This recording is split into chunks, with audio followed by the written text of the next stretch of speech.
अस्सलामुअलैकुम आदाब नाज़रीन, मैं मरियम फ़ातिमा तेलंगाना न्यूज़ टुडे में आप सबका खैर मकदम है। आइए नज़र डालते हैं आज की अहम खबर पर।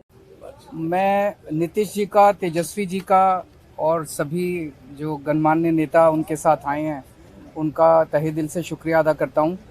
जो सुप्रीम कोर्ट का आदेश आया था जिसमें सुप्रीम कोर्ट ने सारी पावर्स दिल्ली की चुनी हुई सरकार को दी थी, उसके बाद उसके 8वें दिन, सुप्रीम कोर्ट का आदेश आने के 8वें दिन 8 दिन के अंदर उन्होंने अध्यादेश जारी करके सुप्रीम कोर्ट के ऑर्डर को पलट दिया।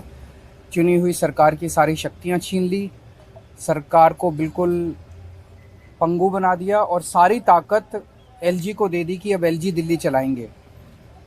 5-0 से जजमेंट आया था, पांचों जजों ने, संविधान पीठ ने जजमेंट दिया था, उस जजमेंट को पलट दिया 8 दिन के अंदर। ये संविधान के खिलाफ है। उसके बारे में नीतीश जी आज आए थे और उनसे काफ़ी डिटेल में चर्चा हुई। उन्होंने पूरी तरह से समर्थन जाहिर किया कि ये वो हमारे साथ हैं, दिल्ली के लोगों के साथ हैं और दिल्ली के साथ जो अन्याय किया है केंद्र सरकार ने, उन्होंने कहा कि इसका मिलके लड़ेंगे।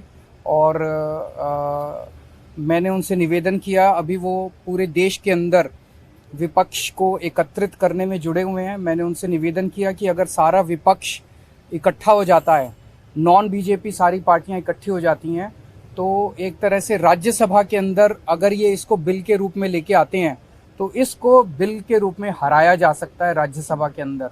और अगर राज्यसभा के अंदर ये बिल हार गया तो ये एक तरह से 2024 का सेमीफाइनल होगा। फिर एक मैसेज चला जाएगा पूरे देश के अंदर। ये बिल अगर हार जाता है तो मैसेज पूरे देश में जाएगा कि 2024 के अंदर बीजेपी की सरकार जा रही है। दीजिए अब इजाज़त, मिलते हैं अगली खबर के साथ। तब तक के लिए हमारे चैनल को लाइक, शेयर और सब्सक्राइब करना ना भूलें।